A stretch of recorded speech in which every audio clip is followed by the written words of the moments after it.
Each year, worldwide, over 250,000 pedestrians are killed in traffic. Millions of pedestrians are maimed or injured. Join us for the next half hour as we look for solutions on Perils for Pedestrians. On this episode, we travel to Venice, Italy. We talk with a professor about pedestrians in Venice. Then we find out why families want to live in Venice. Stay tuned.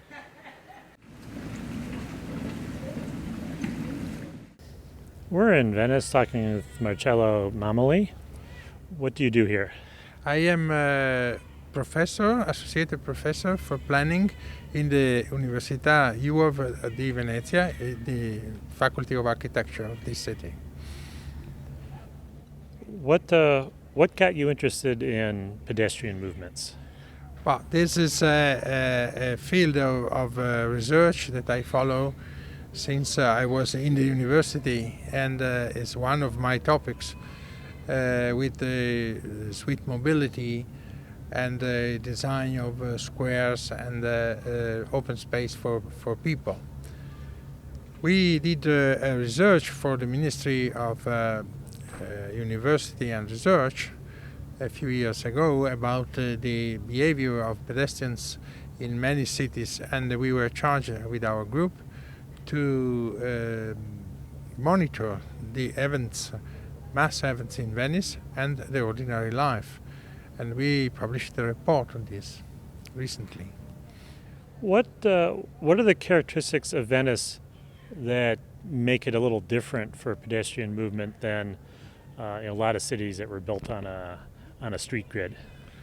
Well, there are several differences. The first one is that all pedestrians have their own space, different from the transport by boat or by car, because there are also hubs where cars and pedestrians and water come together. So there are two networks in the city, very different, and they just cross themselves with bridges, and they meet themselves in hubs where the evaporators stops are reached by pedestrians, and in that moment they become users of the water transport.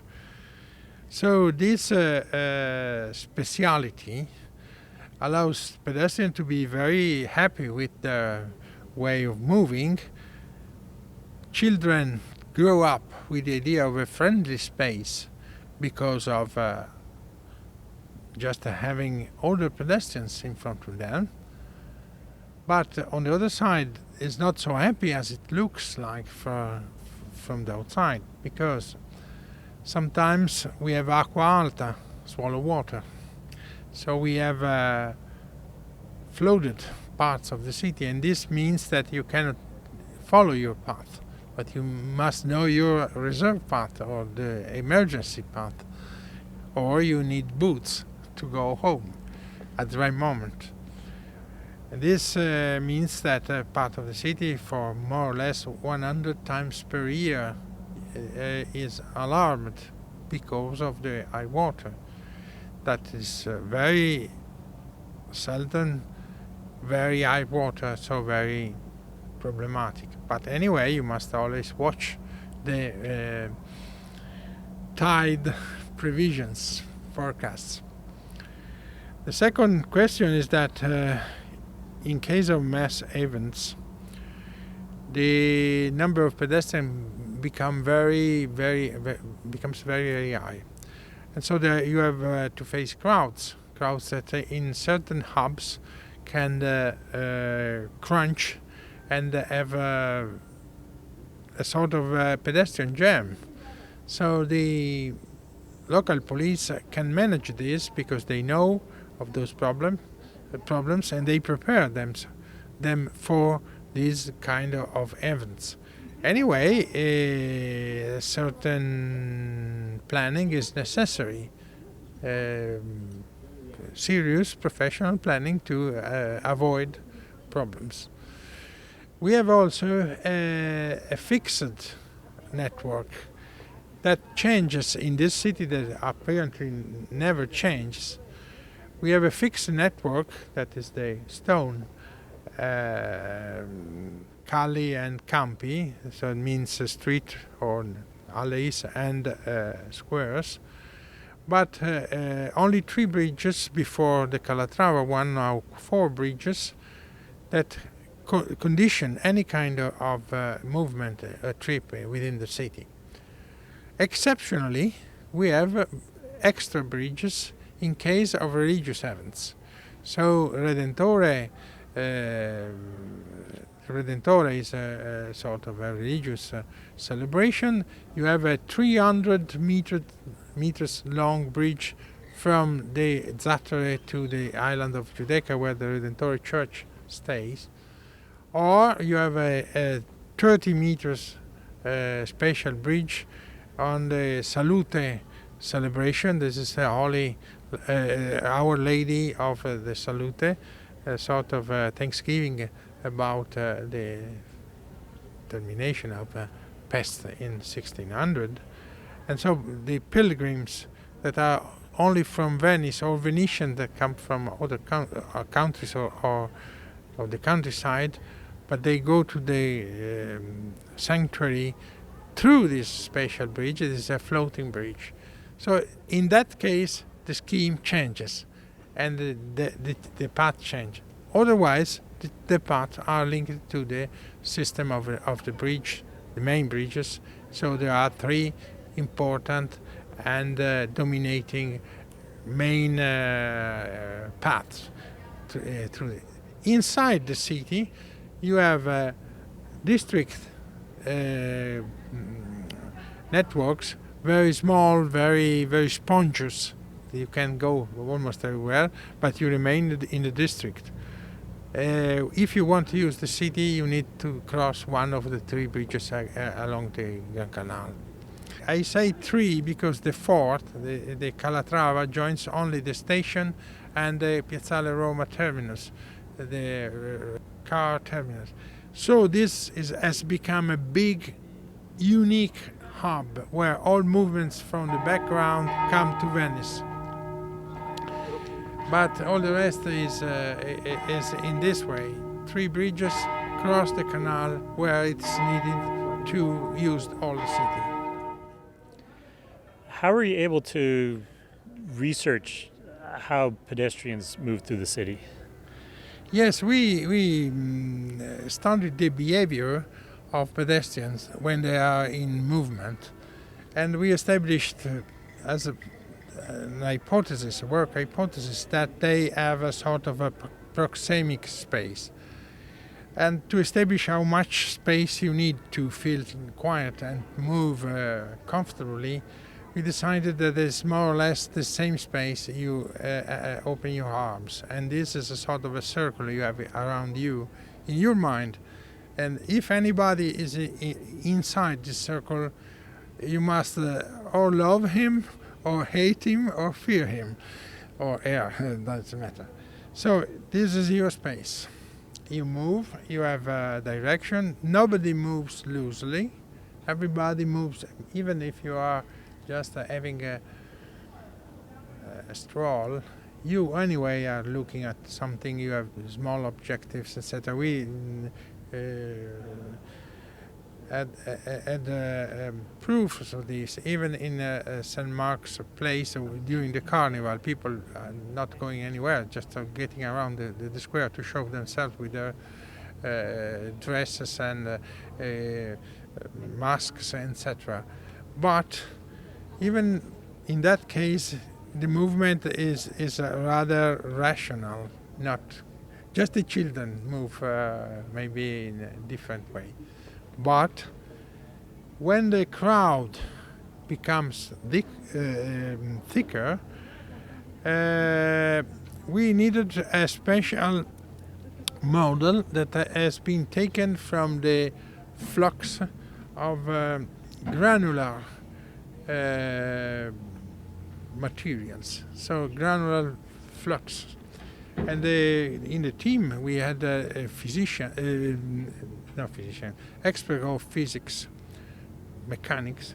They had the models to emulate this kind of movement, and we had the results that people tend to form small lines when they move in different directions. Then they have the same attitude of these granular mobbers. That is the model of the moving pedestrians.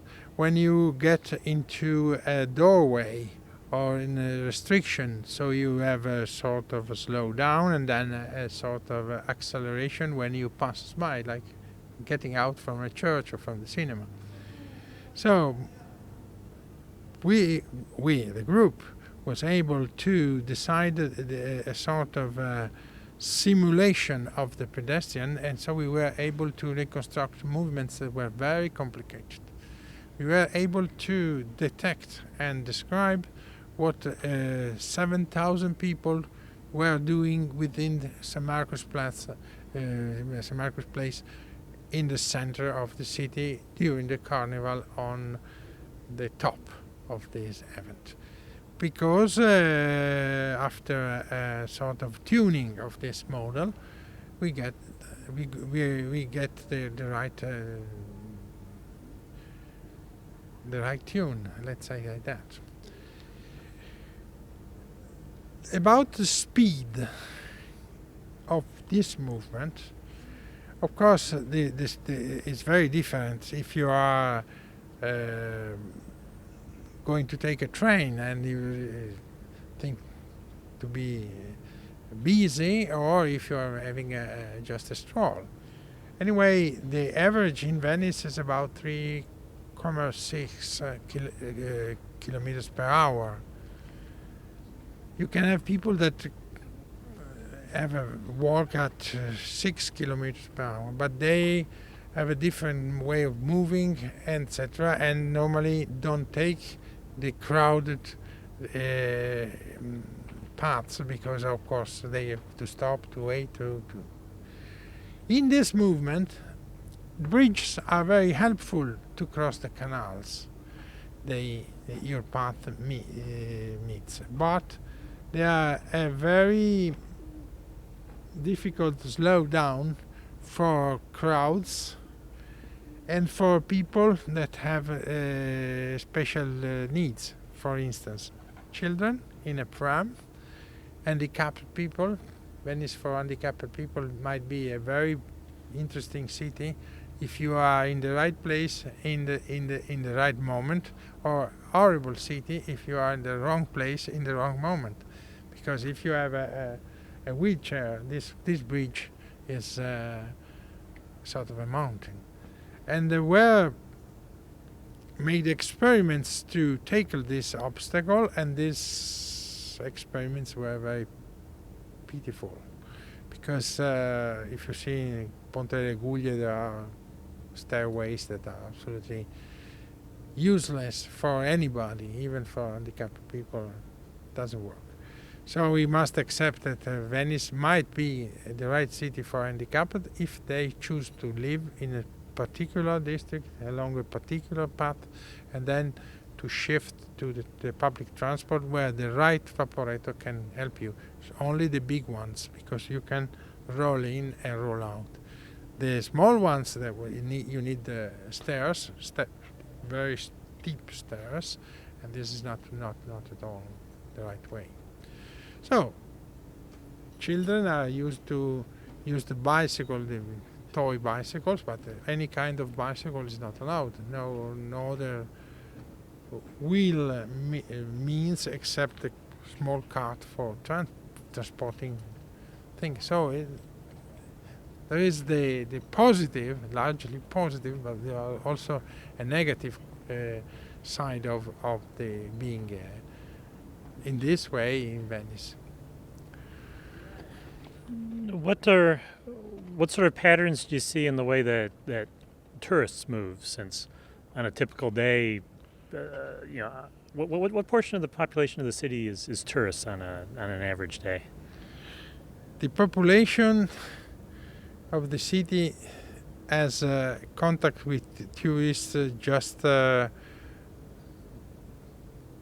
or for work because they work in the tourism sector, Yeah. or side tourist sector, bars, etc. Or just they pass by and they don't have contacts. They don't live together. They just in the same space, and they have different targets, expectation, experiences. Most of people consider tourists, of course, a matter of wellness, of business, but on over a certain number there is also a certain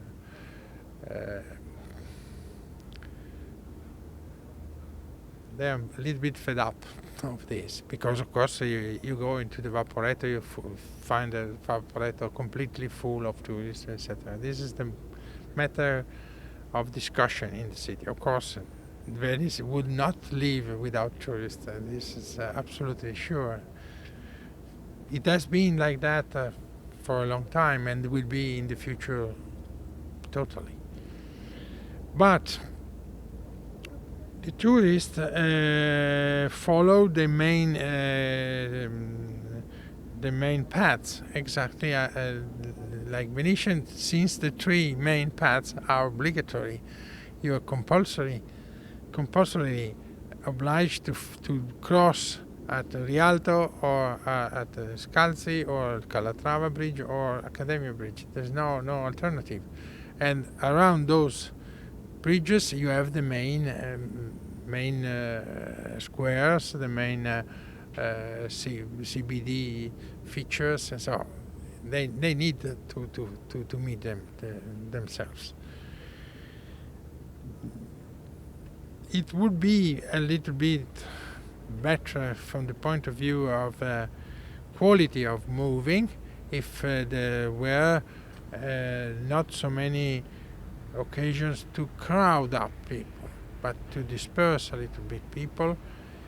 And for a certain period the administration wanted to make the tourists to know the hidden Venice behind the main paths, and there's enormously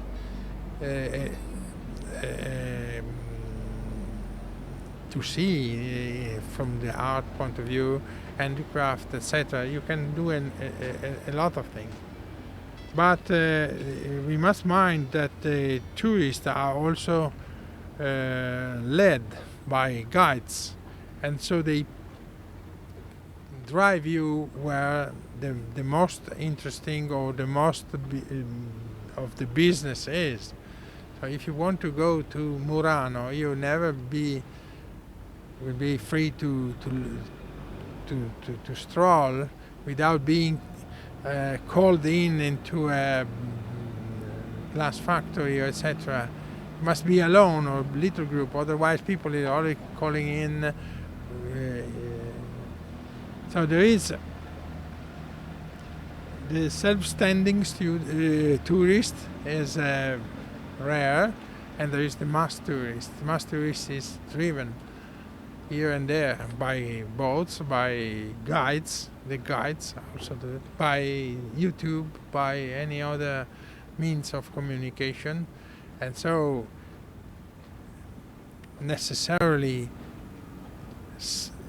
the main or the most reputed sites are the objectives. Only special tourists decide to see only convents or to go to the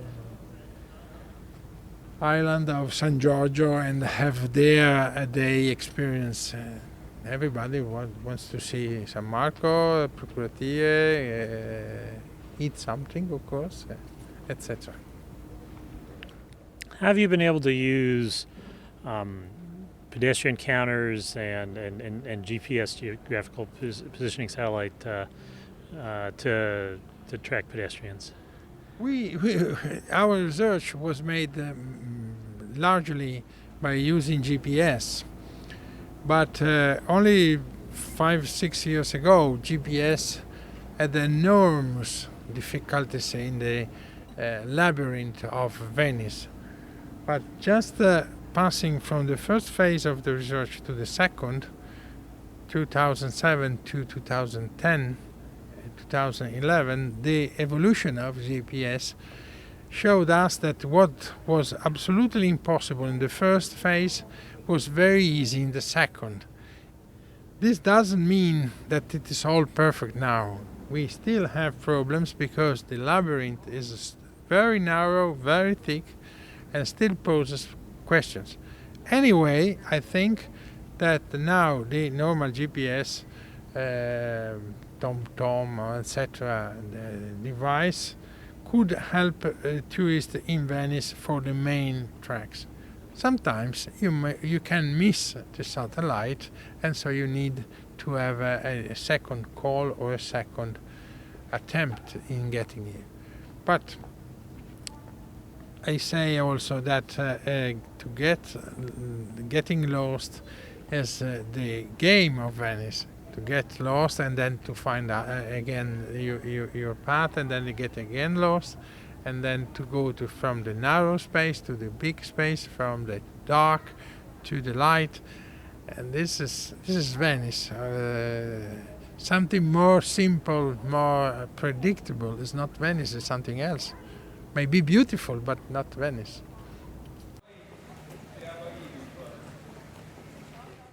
We're in Venice talking with Muriel Druia Scarpa. Why do some families move away from Venice? I think it's a good question. Why some families move from Venice? For many reasons, but the main reason I think is because of the high cost of life. Finding houses is very difficult because houses are very expensive. Then some young families need to have a car, for example. Other reasons, because Venice is a very expensive city because of mobility. And some reason, maybe it's a choice of life, to live in an island like Venice is not easier every day. Some families move to Venice from elsewhere despite those problems. Why do families want to live here? Oh, yes. A lot of families, foreign families, decide to come and live in Venice because I think it's a very pleasant city, a very pleasant place to grow children for the education.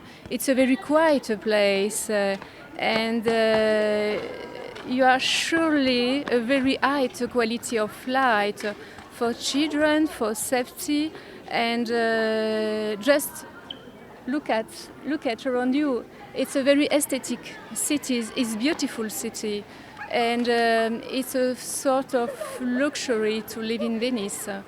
And so I can understand that some youth people or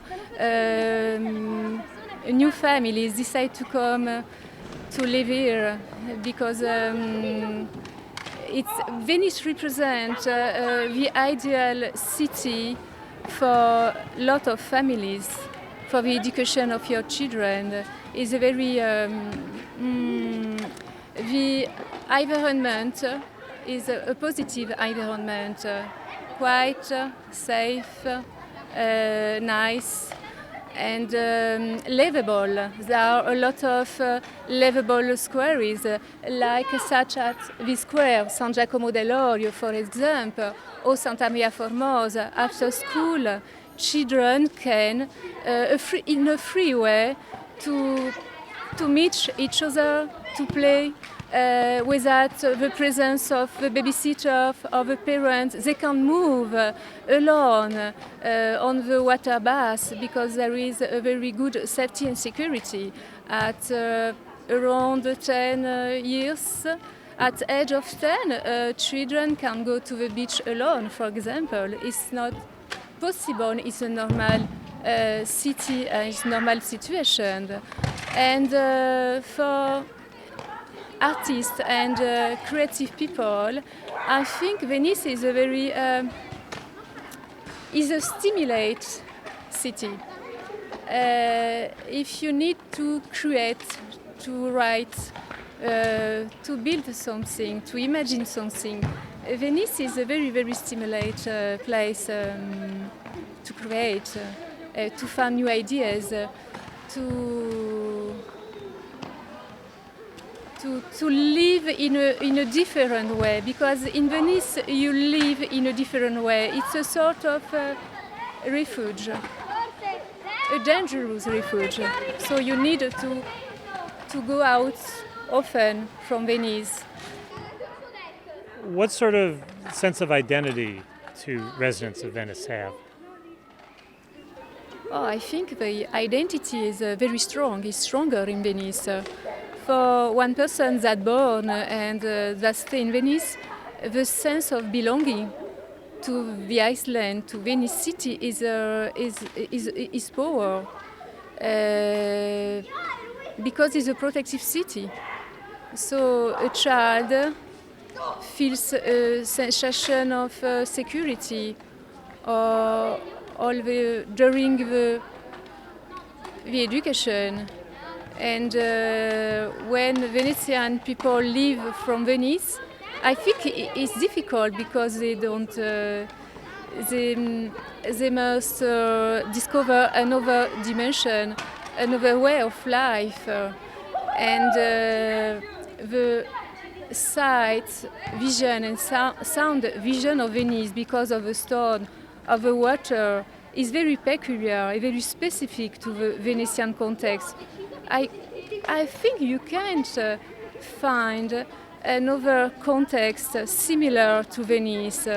So your Venetian identity is unique in the world.